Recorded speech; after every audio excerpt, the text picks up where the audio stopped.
Hello everyone, in today's tutorial I'm going to show you how to disable or uninstall the Windows feature called SMBv1. So first you're gonna go to your search and search for Windows feature. Open this, wait for it to open.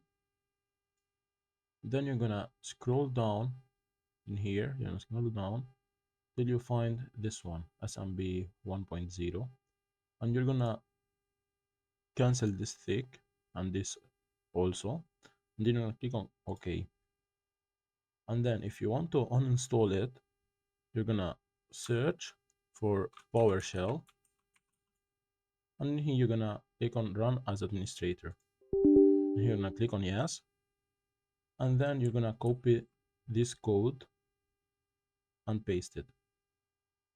Then you're gonna enter, and this will tell you to restart your computer when it's done. So you're gonna wait for this to uninstall this feature,